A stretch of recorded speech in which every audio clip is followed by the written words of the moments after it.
My son locked me out of my own house to sleep with his mistress. He regretted it when I told his wife everything.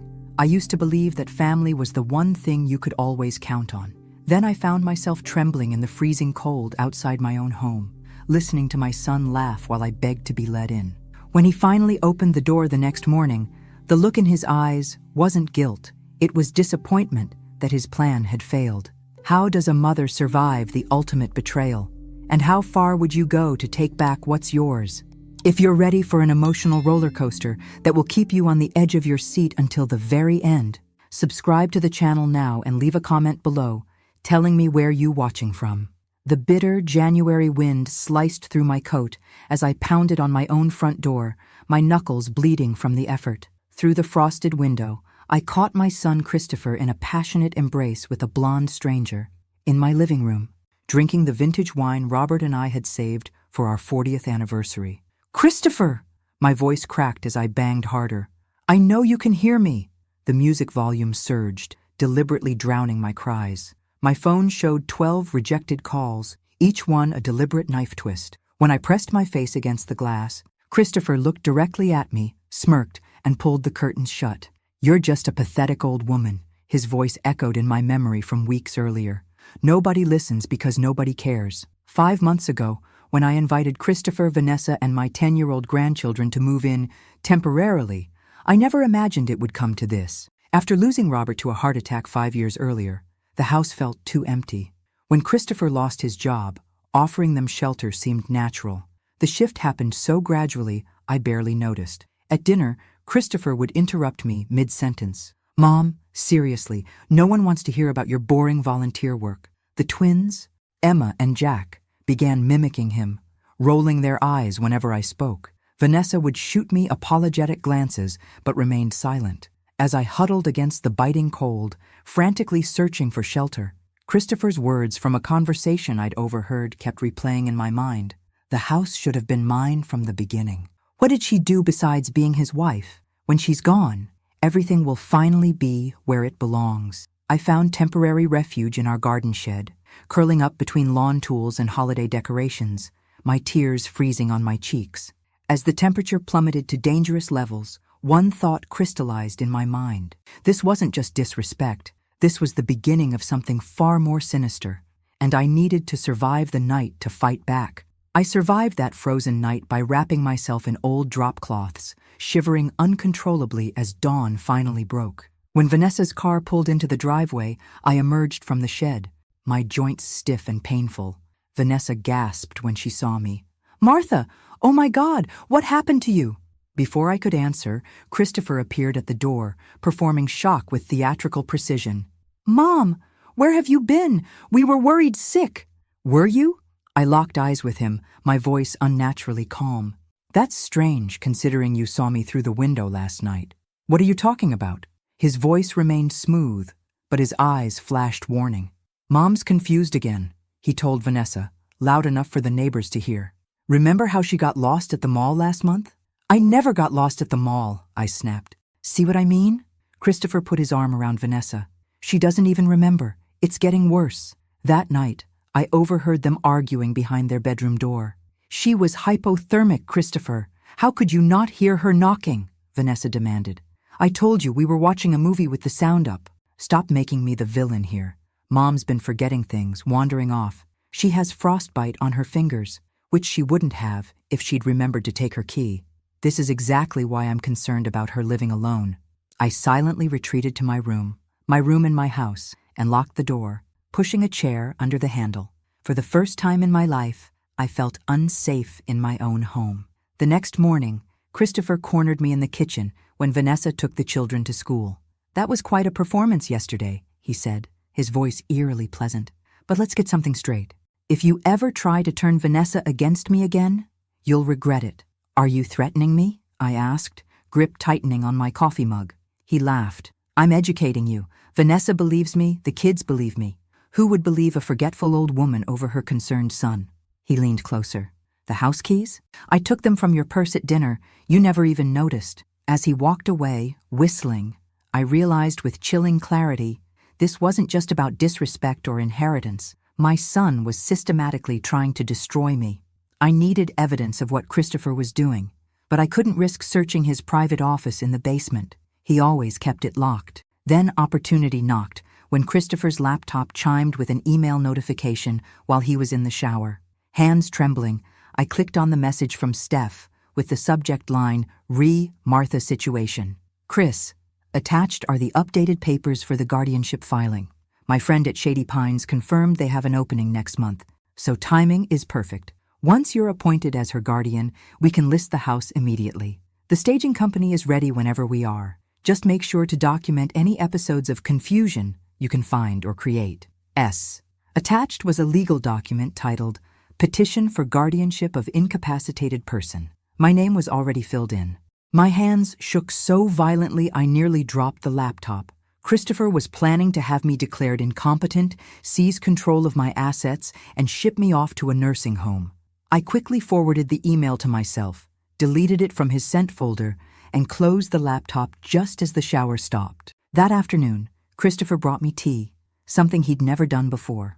"You seemed tired today, Mom," he said with artificial concern. The tea tasted oddly bitter. I waited until he left, then dumped it in the plant when he wasn't looking. That night, I felt dizzy during dinner despite not drinking the tea. When I reached for the salt, I knocked over my water glass. "See what I mean?" Christopher said to Vanessa. "Her coordination is getting worse." I realized with horror that he must have put something in my food. My vision blurred as I tried to stand. "I think I need to lie down," I mumbled. "I'll help you." "Mom," Christopher said, gripping my arm painfully tight as he steered me toward the stairs. At the top of the staircase, he paused. His grip on my arm loosened as he positioned me at the edge of the top step. "Mom, you look really unsteady," he said loudly. "Be careful not to—" In that moment, I realized his plan. One push, disguised as a failed attempt to catch me, and I'd tumble down the stairs. A tragic accident. My heart pounded as I felt his hand shift position on my back. "Christopher," a voice called from below. "Phone call. It's urgent." It was Vanessa. As Christopher hesitated, I twisted from his grip and clutched the banister. "I can manage," I insisted, pressing against the wall until he reluctantly went downstairs. That night, I wedged a chair against my bedroom door again and made a call to the only person I could trust, my oldest friend, Helen. "Helen," I whispered, "I need help. I think my son is trying to kill me." Helen arrived the next morning with Philip Gardner, an elder law attorney with steel-gray hair and vigilant eyes. "Martha, these allegations are extremely serious," Philip said after I showed him the forwarded email. "If we're going to stop this, we need concrete evidence of Christopher's plan." "How do I get that when I can't even access his office?" I asked. "You don't," Helen interjected. "You play his game better than he does." Philip nodded. "From now on, you're going to act exactly how Christopher wants you to act. Confused, forgetful, dependent. You want me to pretend to be incompetent?" The idea was repulsive. "Just enough to make him overconfident," Philip explained. "Meanwhile, I'll petition for emergency medical evaluation with an independent psychiatrist. My documentation, not his." As they outlined the plan, Vanessa unexpectedly arrived home. When she entered the living room, Christopher's name died on her lips as she saw Philip's legal pad. "Mrs. Sullivan," Philip said smoothly, "thank you for contacting me about your will updates. As I was saying, it's important to review beneficiary designations regularly." Vanessa backed away. "Sorry to interrupt. I just forgot Emma's science project." After she left, Philip lowered his voice. "She'll tell Christopher about me. You'll need to explain why I was here. Remember, you're just updating your will. Nothing suspicious." That evening, Christopher cornered me in the kitchen, his smile not reaching his eyes. "Making changes to your will, Mom? Anything I should know?" "Just updating some charitable donations," I lied. Helen recommended Philip. Christopher's eyes narrowed. "Interesting timing, especially when you've been so confused lately." "Have I?" I asked, deliberately fumbling with my teacup. "I suppose I have been feeling a bit foggy." Something predatory flashed across his face. "You should let me help you with your finances. It would be one less worry."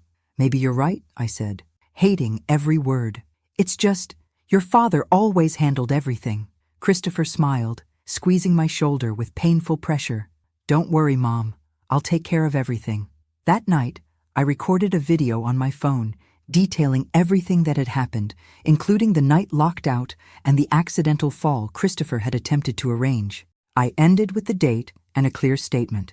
If anything happens to me, my son Christopher Sullivan is responsible. I emailed the video to Helen, Philip, and to myself, with instructions to release it if I disappeared or suffered any accident. This was no longer just about keeping my home, it was about staying alive.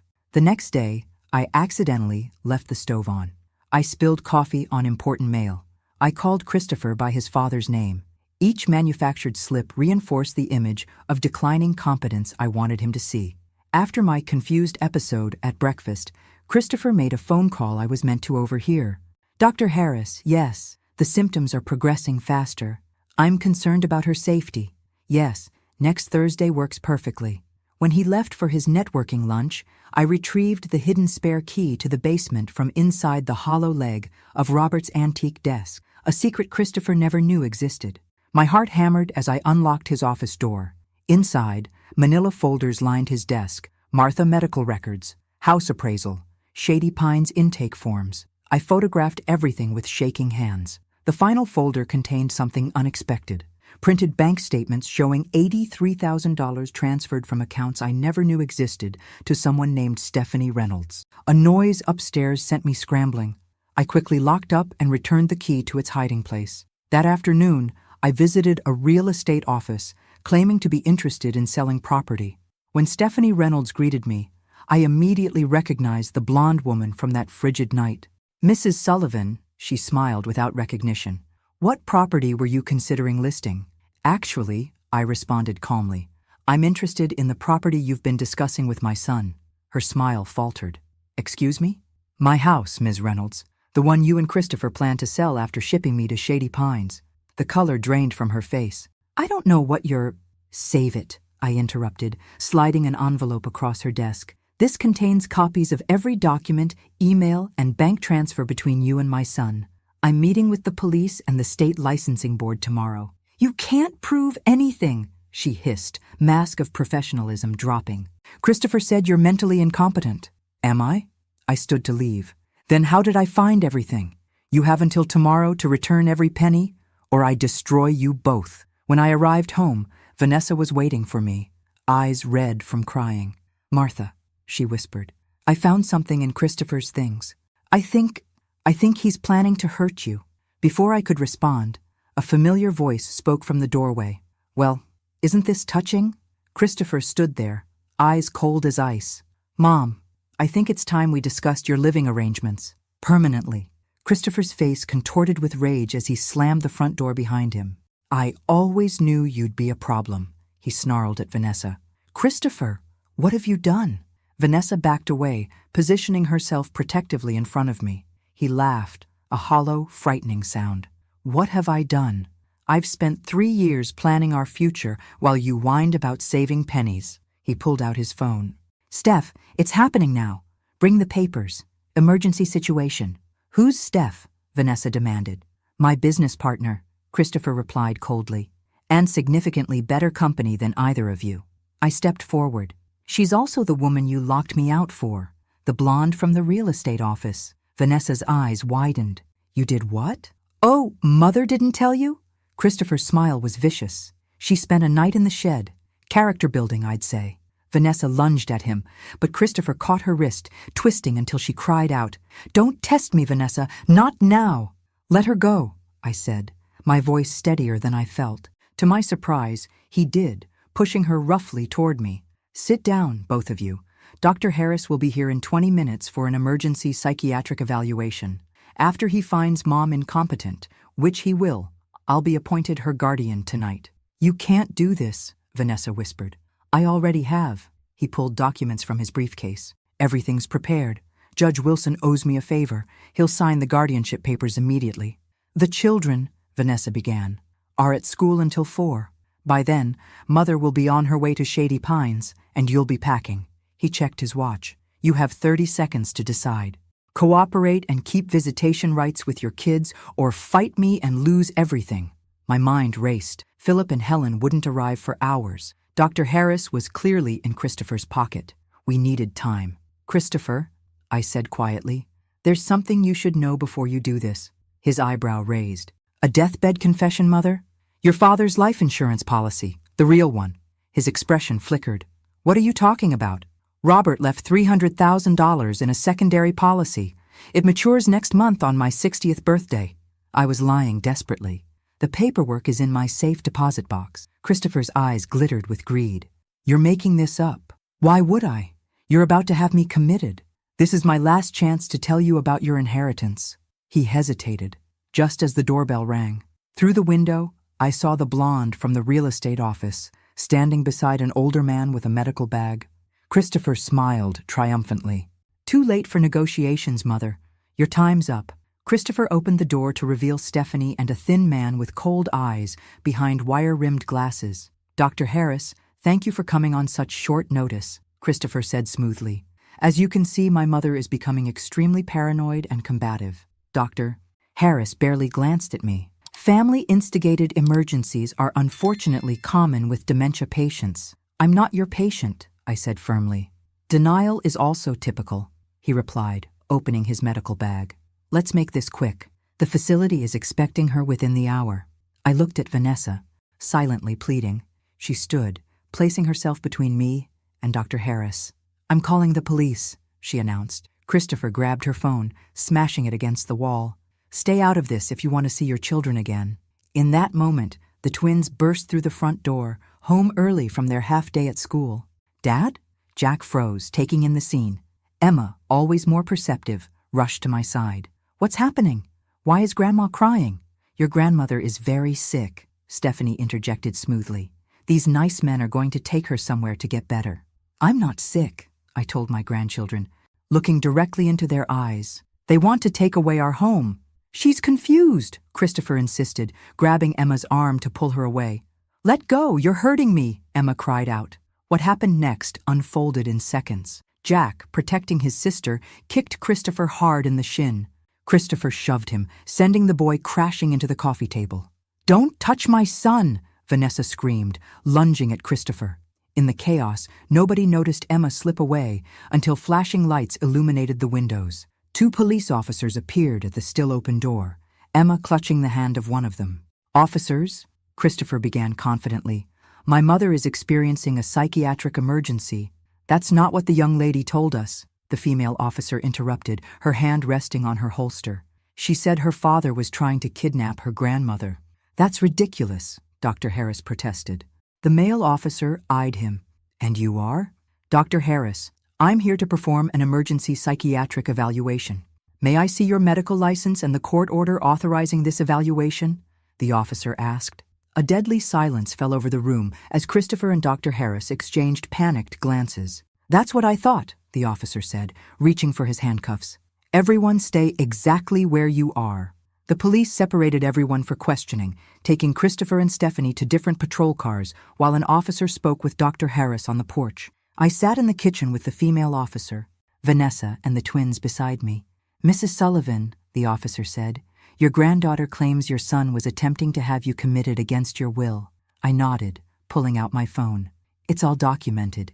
He's been drugging my food, manipulating my finances, and attempting to have me declared incompetent to take my house. Christopher's shouts echoed from outside.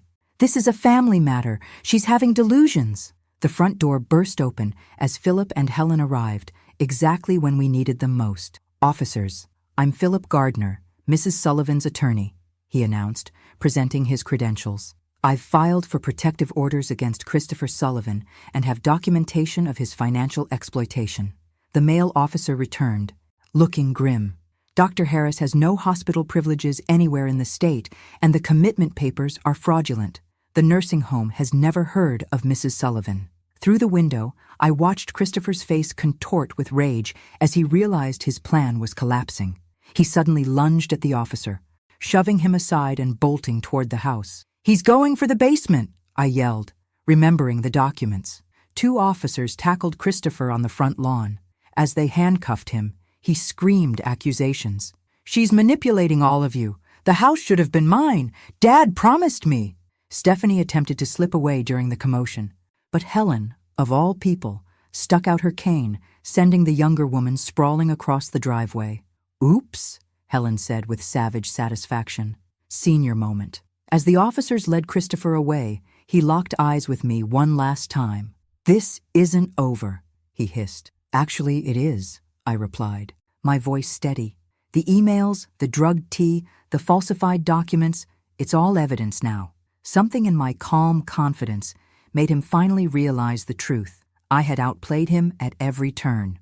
Later, searching Christopher's office with the police, we discovered the full extent of his scheme. Forged documents, records of the sleep medication he'd been slipping into my food, and detailed plans to sell my house and divert the proceeds. We'll add attempted murder to the charges, the detective said, photographing the staircase where Christopher had tried to stage my accident. For the first time in months, I slept without a chair against my door. Christopher's arrest should have brought relief, but 3 weeks later, he was released on bail. His expensive attorney, paid for by an unknown benefactor, argued convincingly that the case was essentially a tragic family misunderstanding. I was in the garden with Emma when Vanessa rushed outside, face pale. He's called twice today. The restraining order doesn't stop phone calls. What did he want? I asked, trying to keep my voice steady for Emma's sake. To speak with the children. When I refused, he said, her voice dropped to a whisper. He said his father's friends wouldn't let him lose everything. That night, Philip called with disturbing news. Martha, the judge assigned to Christopher's case is Gregory Wilson, the same judge he claimed owed him a favor. The prosecution's evidence is mysteriously incomplete. Documents are missing. A shiver ran through me. What does this mean? It means Christopher has connections we didn't anticipate. Important ones. The next morning, a black sedan with tinted windows parked across from our house. When Vanessa left to take the children to school, it followed them. At noon, a courier delivered an envelope containing a single photo of Emma and Jack at their school playground, taken that morning. No note, no explanation needed. The threat was clear. I was calling Philip when the doorbell rang. A distinguished-looking elderly man in an expensive suit stood on my porch. Mrs. Sullivan, I'm Walter Harrington, senior partner at Harrington & Associates. I represent certain business interests connected to your late husband. Robert was a high school teacher, I replied, confused. Harrington's smile didn't reach his eyes. He had other associations. May I come in? In my living room, he placed a document on the coffee table. This is a very generous offer for your property. 3 times market value. I suggest you accept it immediately. My house isn't for sale. Mrs. Sullivan, I don't think you understand. Your son's legal troubles can either vanish or multiply, depending on your decision. Similarly, your daughter-in-law's pending job applications might suddenly receive favorable responses. When I didn't respond, he added, or perhaps tragic accidents might befall them instead. Children are so vulnerable, aren't they? As he left, he turned back. You have 48 hours. Some offers don't come twice. Later, searching Robert's old files desperately for clues, I discovered a locked metal box I'd never seen before, hidden in the attic insulation. Inside was evidence that my perfect husband had led a double life, one that now threatened to destroy us all. Robert's secret box contained photos, documents, and a flash drive revealing a truth I could barely comprehend. My husband, the high school teacher I'd loved for 30 years, had been laundering money for a powerful real estate developer named Victor Harrington, Walter's brother. This is explosive, Philip said, examining the evidence. Robert documented everything: dates, amounts, properties acquired through fraudulent means. It's insurance. Insurance my son is now trying to collect on, I realized. Helen squeezed my hand. Martha, these people don't play games. We need to go to the FBI. Before I could decide, Vanessa burst in. Christopher's been released completely. All charges dropped. Judge Wilson dismissed everything this morning. My blood ran cold. They're making their move.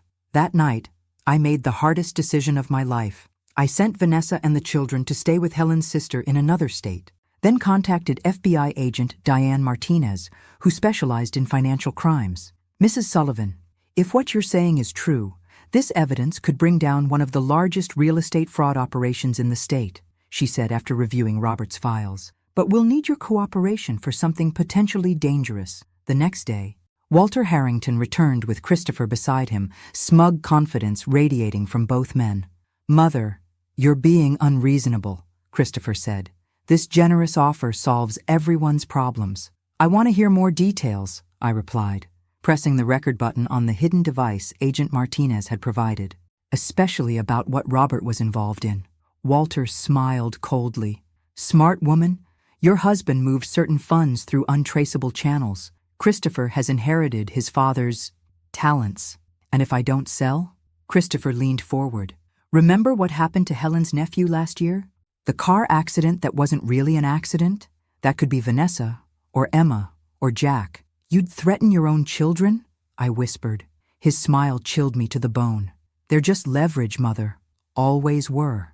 As they laid out their entire operation, believing they had me cornered, neither noticed the red light blinking behind the bookshelf. Agent Martinez and her team capturing every word from the surveillance van parked down the street. Just as Christopher reached for the contract, the front door crashed open. FBI, nobody move. The next 48 hours passed in a blur of federal agents, evidence bags, and videotaped statements.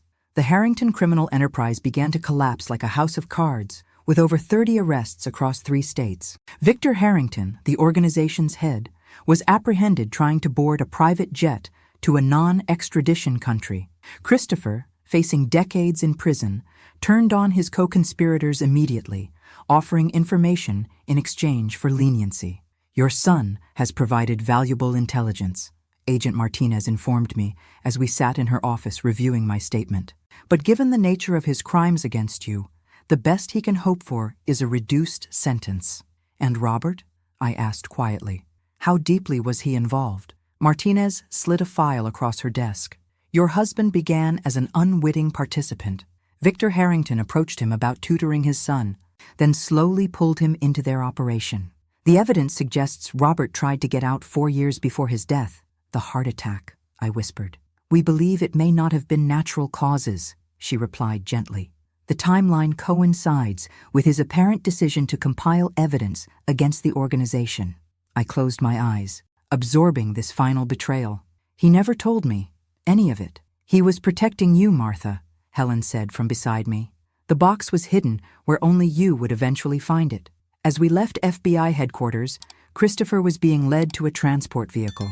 Seeing me, he broke away from the marshals, lunging toward me with handcuffed wrists. "This is your fault!" he screamed, his face contorted with rage. "Dad always said you were too weak, too stupid to know what was really happening. He stayed with you out of pity." The marshals restrained him, but Christopher continued his tirade. "You think this is over? Their network is everywhere. You'll never be safe. Never." As they forced him into the vehicle, he locked eyes with me. "I should have pushed you down those stairs when I had the chance." Those words, the final confirmation of how far my son had fallen, should have broken me. Instead, I felt a strange calm settle over me. "No, Christopher," I said quietly. "Your father stayed because he loved me, something you've never understood. And despite everything, I loved you too." The look of confusion that crossed his face as the doors closed would haunt me forever. He had never comprehended love without condition, without transaction, without price. That night, alone in my house for the first time in years, I faced the shattered remains of my family and wondered, how do you rebuild a life from absolute zero? 1 year later, I stood in my remodeled kitchen, vibrant yellow walls replacing the cold beige Christopher had insisted upon. The smell of chocolate chip cookies filled the air as Emma and Jack burst through the front door, backpacks flying. "Grandma, we got picked for the science fair finals!" Emma exclaimed, wrapping her arms around my waist. Jack added, "Our project on elder fraud prevention got the highest score." I exchanged a smile with Vanessa, who followed behind them. The circles under her eyes had finally disappeared, replaced by the confident glow of a woman who'd reclaimed her life. Her accounting firm was thriving, specializing in helping seniors protect their assets. "Package came for you," she said, handing me an envelope bearing a prison postmark. I set it aside, unopened. Christopher's monthly letters always contained the same mixture of excuses and blame. The FBI had eventually connected him to 3 other elderly victims whose homes had been stolen through similar schemes. His 15-year sentence had been upheld on appeal. Later that evening, my living room filled with my new extended family, the 8 members of SAFE, Seniors Against Financial Exploitation, the organization I'd founded using part of the restitution money from the Harrington case. Together, we'd already helped dozens of elderly victims reclaim stolen properties and rebuild their lives. To Martha, Helen toasted, raising her glass, who turned tragedy into purpose. The doorbell rang. Agent Martinez stood on my porch. "Sorry to interrupt your celebration," she said, "but I thought you should hear this from me. Christopher's requested a supervised visit. It's his right to ask, but entirely your right to refuse." I took a deep breath. "Tell him I'll consider it. On my terms, not his." After she left, I walked to my bedroom and finally opened Christopher's letter. Inside was a single line. "I'm sorry I wasn't the son you deserved. Too little, too late, but perhaps a beginning." I returned to my gathered friends, to the warmth and laughter of my chosen family. Through the window, I watched the sunset paint the sky in brilliant colors. At 59, I'd lost everything I thought defined me: my marriage, my son, my illusions. But in that stripping away, I discovered a strength that had been there all along. "Ready for tomorrow's testimony?" Helen asked. I nodded confidently. Thanks for listening. Don't forget to subscribe and feel free to share your story in the comments. Your voice matters.